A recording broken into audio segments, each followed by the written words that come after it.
Hello everyone, welcome to all in the next class. Dear student, in this video we will start the next chapter. The name is the moon and eclipses. ठीक है, तो first question, why we will study about moon. हम जो है moon के बारे में क्यों पढ़ें, मून के बारे में पढ़ना क्यों ज़रूरी है, सबसे पहला क्वेश्चन तो ये आ जाता है. ठीक है, मून के बारे में हम इसलिए पढ़ेंगे क्योंकि हम रहते कहाँ हैं, हम जो है अर्थ पे रहते हैं. ठीक है, और अर्थ क्या है, प्लैनेट है. तो अब हमारा जो अर्थ है उसके कुछ नेबर्स हैं. ठीक है, जैसे आप जहाँ पे रहते हो तो आपके अगल बगल कुछ नेबर्स होते हैं. तो जो अब आप जहाँ पे रहते हो अपने नेबर्स के साथ घुल मिल के रहते हो, अपने नेबर्स के बारे में जानते हो. ठीक है, तो उसी तरह से हमारे अर्थ, जो हमारी अर्थ है उसका जो नेबर है वो मून है. और मून जो है हमारे अर्थ को कहीं ना कहीं से किसी न किसी एंगल से वो प्रभावित करता है, उसका कुछ प्रभाव हमारे अर्थ पे पड़ता है. ठीक है, इसलिए मून के बारे में हम जानेंगे कि आखिर मून पे ऐसी क्या ख़ास बात है, उसके बारे में हम जो है जानेंगे. और साथ ही साथ हम जानेंगे कि ये एक्लिप्स क्या होता है. ठीक है, और ये किसकी वजह से होता है, इसके पीछे का रीज़न क्या है, इन सभी चीज़ों को हम यहाँ पे जाने वाले हैं. तो क्या क्या टॉपिक्स हम लोग इस चैप्टर में पढ़ने वाले हैं उसको देख लेते हैं. पहला जो टॉपिक है, मून के सरफेस के बारे में हम लोग जानेंगे. फिर हम लोग जानेंगे मून के फेजेस के बारे में. फिर हम लोग जानेंगे मून के ऊपर जो ग्रेविटी होती है उसके बारे में. देन आफ्टर एक्लिप्सेस के बारे में जानेंगे. और देन आफ्टर जो लास्ट आपकी टॉपिक होगी वो होगी satellites. Okay, so now let's start from here. The moon is our closest neighbour in space. Moon जो है हमारे स्पेस का क्या है, सबसे क्लोजेस्ट क्या है, नेबर है. नेबर मतलब आप जान रहे हो, हमारे अर्थ का जो सबसे नज़दीक वाला जो नेबर है वो कौन है, मून है. ठीक है, कौन सा जो है सबसे नज़दीक वाला. It appears very bright because it reflects light of the sun. ये क्या होता है कि इट अपीयर्स वेरी ब्राइट, ये बहुत ही चमकीला होता है क्योंकि ये हमारी जो लाइट्स होती हैं उनको क्या करता है, रिफ्लेक्ट करता है. जो सन से आने वाली जो लाइट होती है उसको ये क्या करता है, रिफ्लेक्ट करता है. ठीक है,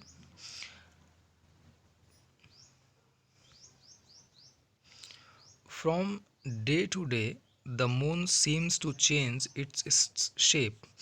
और आपने एक चीज़ और नोट किया होगा कि आप देखते होंगे कि जो मून का जो शेप है वो हमेशा उसमें कुछ ना कुछ चेंजेस होते रहते हैं, वो हमेशा एक सा नहीं रहता है.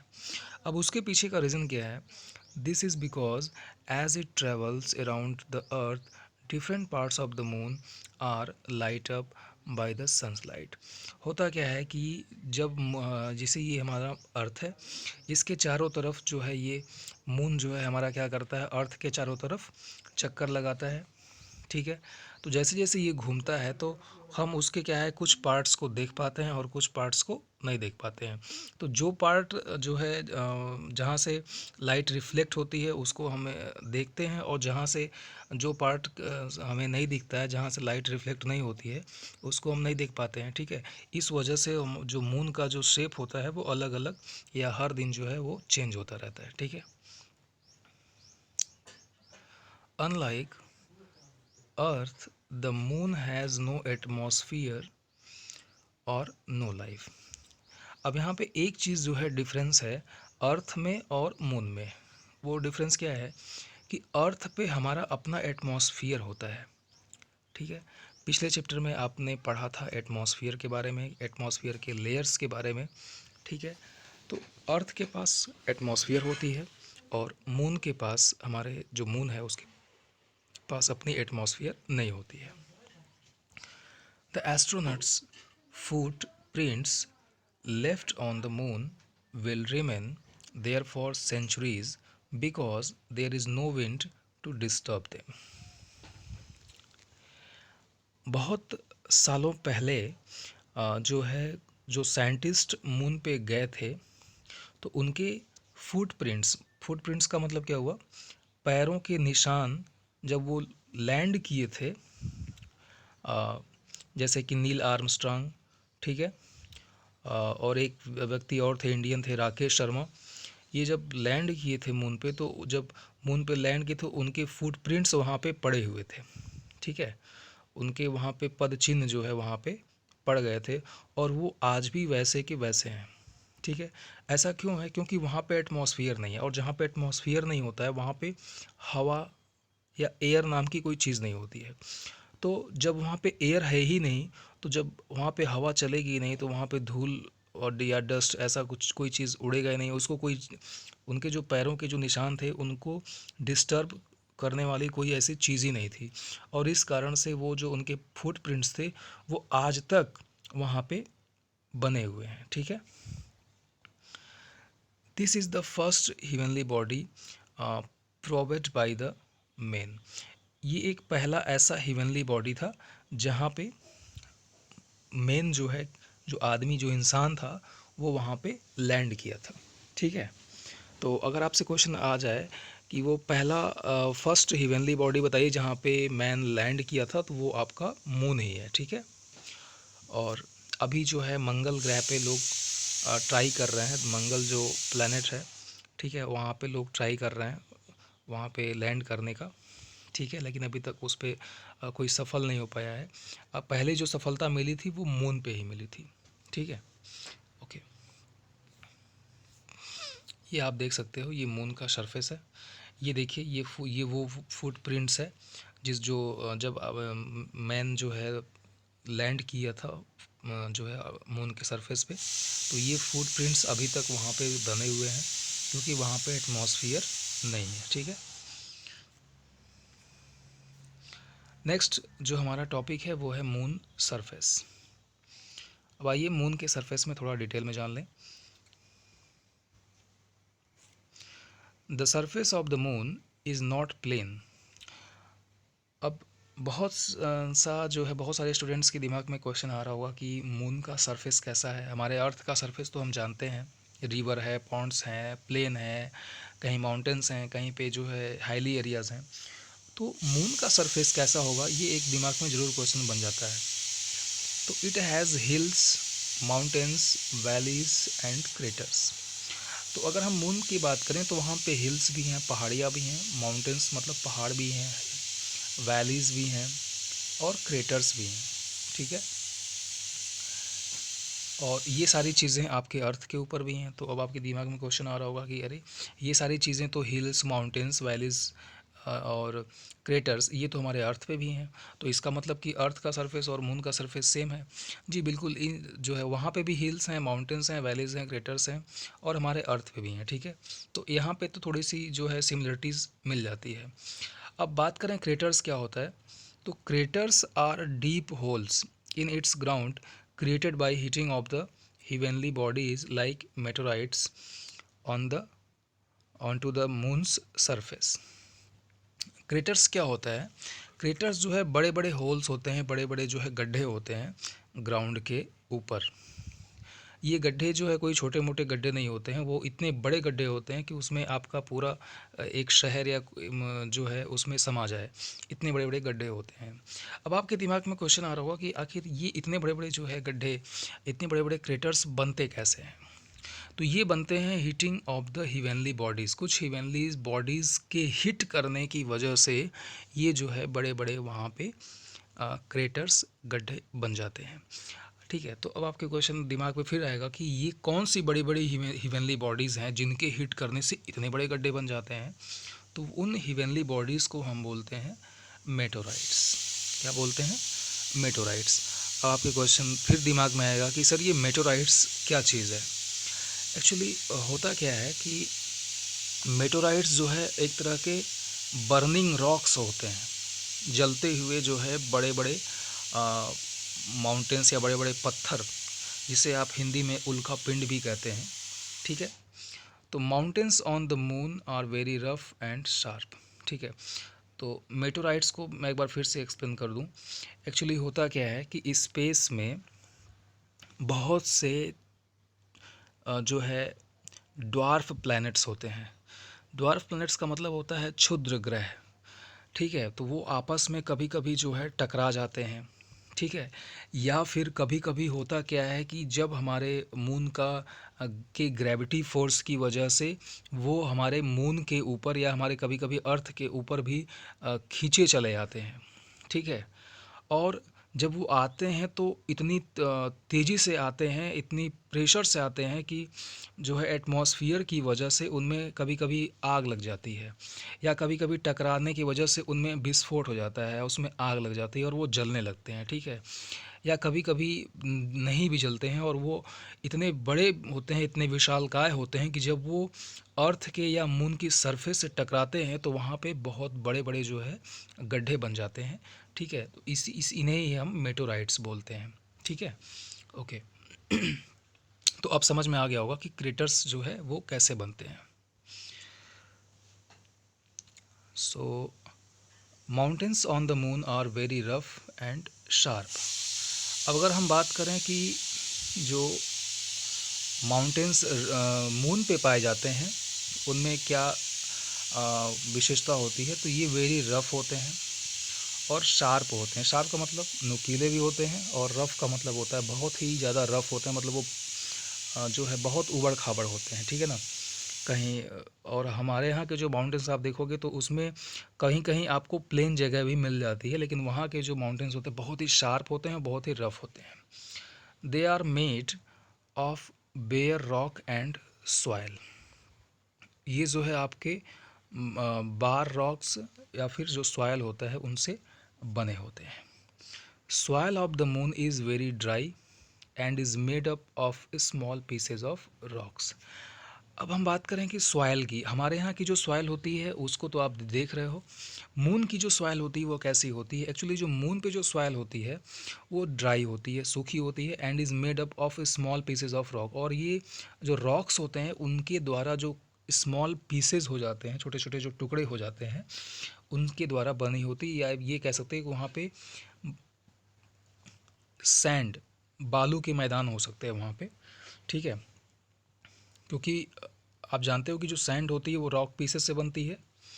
तो जो मून की जो सॉयल है वो रॉक पीसेस से बनी है, तो वहाँ पे सैंड मतलब बालू के बहुत ही महीन जो है पीसेस से बनती है वहाँ की सॉयल। ठीक है। नेक्स्ट हमारा जो पॉइंट है, life does not exist on the moon due to the absence of air and water. अब अगर हम बात करें कि क्या वहाँ पे लाइफ, वहाँ पे भी जीव हैं, जीव वहाँ पे भी प्लांट्स हैं, तो क्वेश्चन है नहीं। क्यों? क्योंकि वहाँ पे एयर और वाटर ये दो चीज़ अवेलेबल नहीं है। और आप जानते हो कि जीने के लिए एयर और वाटर, लाइफ तब तक पॉसिबल नहीं है जब तक वहाँ पे एयर और वाटर नहीं है। तो मून पे क्या है कि यही एक बहुत बड़ी प्रॉब्लम है कि वहाँ पे एयर और वाटर नहीं है, और जिसकी वजह से वहाँ पे क्या है, लाइफ पॉसिबल नहीं है। As there is no air on the moon, no sound can be hear there. अच्छा, एक चीज़ और है, आप जानते हो कि साउंड आपको तभी सुनाई देगा जब साउंड, चूँकि साउंड को क्या होता है ना, साउंड को ट्रैवल करने के लिए एक मीडियम, एक माध्यम की आवश्यकता होती है, और वो है एयर। ठीक है। अर्थ पे हम जब बोलते हैं तो आपको वो चीज़ें सुनाई देती हैं क्योंकि हमारे आसपास एयर होती है, और एयर के माध्यम से साउंड हमारी जो साउंड है वो आप तक पहुंचती है। लेकिन मून पे क्या होता है, वहाँ पे एयर ही नहीं है, और जहाँ पे एयर नहीं है वहाँ पे आप कितना भी चिल्लाओ, कितना भी शोर करो, आपको आपकी खुद की आवाज़ आपको नहीं सुनाई देगी। ठीक है। और आपकी आवाज़ जो है दूसरे तक भी वहाँ पे सुनाई नहीं देगी, दूसरे तक भी नहीं पहुँचेगी। ठीक है। The temperature of the moon also changes very quickly. ठीक है। मून का जो टेम्परेचर है वो भी बहुत ही तेज़ी से चेंज होता है। ठीक है।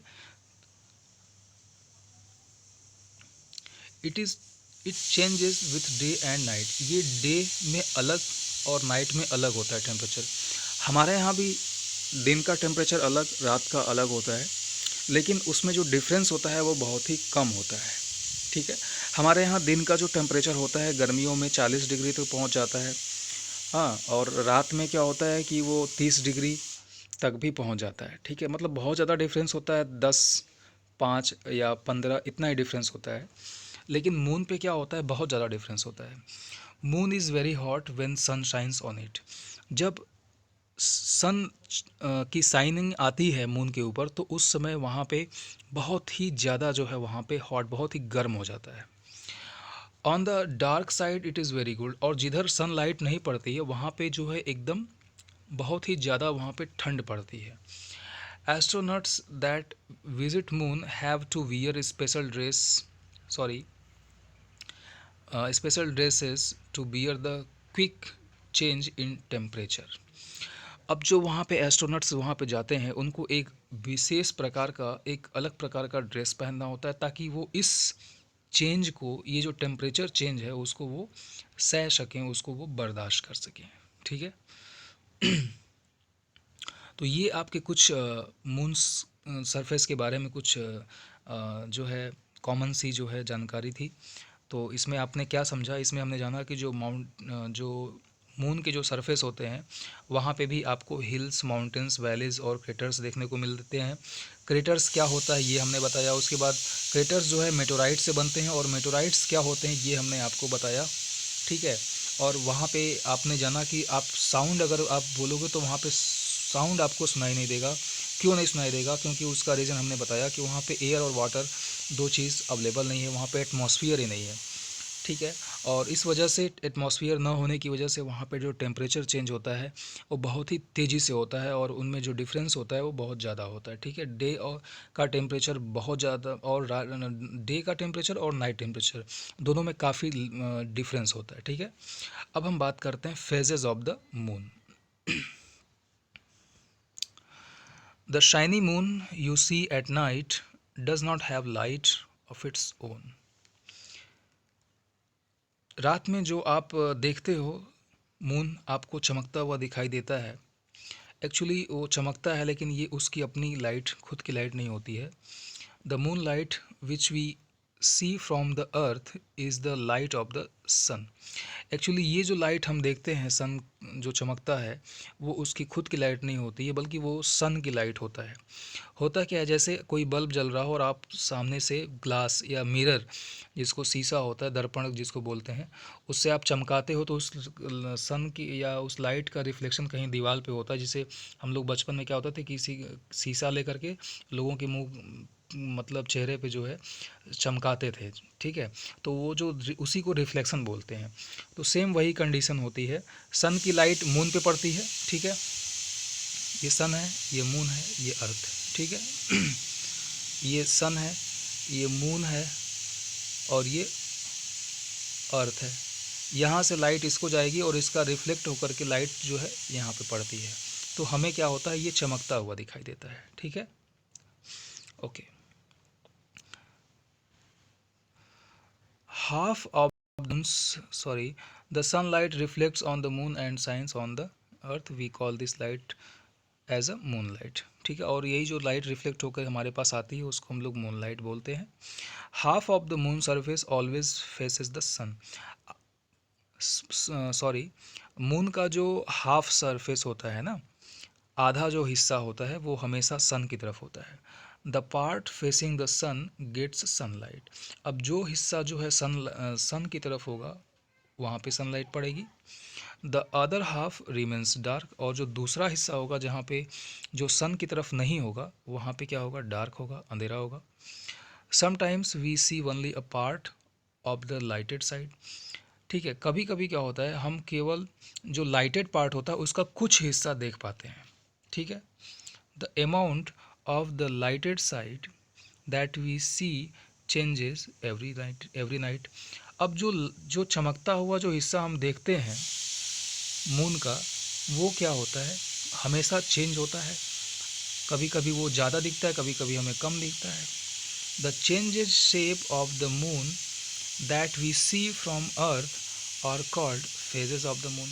अब यही जो चमकता हुआ हिस्सा हम हमें कभी ज़्यादा दिखता है, कभी कम दिखता है, इसी को हम क्या बोलते हैं, फेजेस ऑफ द मून। ठीक है। यानी कि जो आप फेजेस ऑफ द मून क्या है, उस मून का वो लाइटेड पोर्शन होता है जो आपको दिखाई देता है। ठीक है।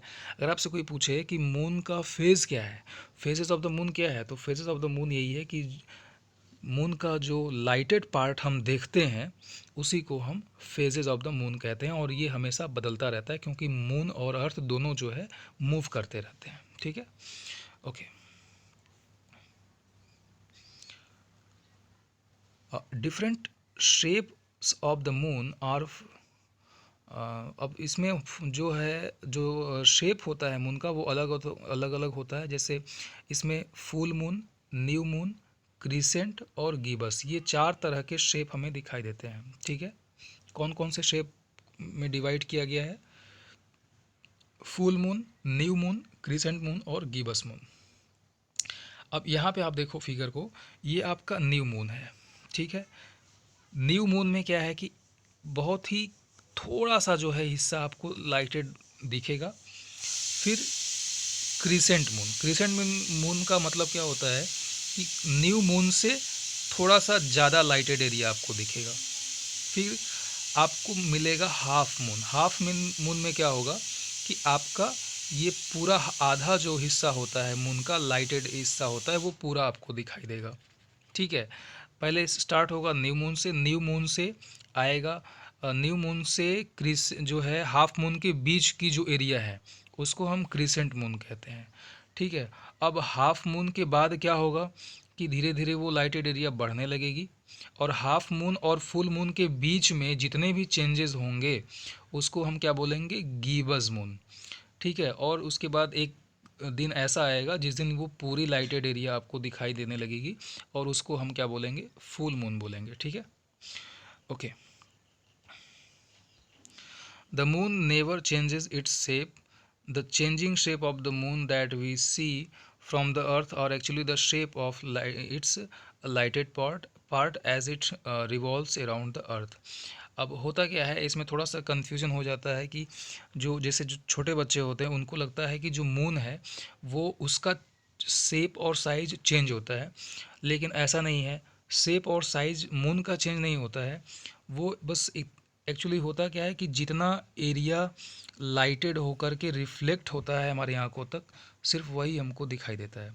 ठीक है, तो यहाँ पे मून का शेप चेंज नहीं होता है, वो जो लाइटेड पोर्शन होता है मून का वो सिर्फ चेंज होता है। ठीक है, और ऐसा क्यों होता है? क्योंकि जो मून होता है वो अर्थ के चारों तरफ रिवॉल्व करता है। रिवॉल्व का मतलब क्या होता है? अर्थ के चारों तरफ घूमता है। ठीक है, ओके। तो आई होप ये जो टॉपिक है वो आपका क्लियर हो गया होगा। काफ़ी हद तक मैंने उसको समझाने का प्रयास किया आपको। तो मिलते हैं नेक्स्ट टॉपिक में। Thank you for watching, have a great day.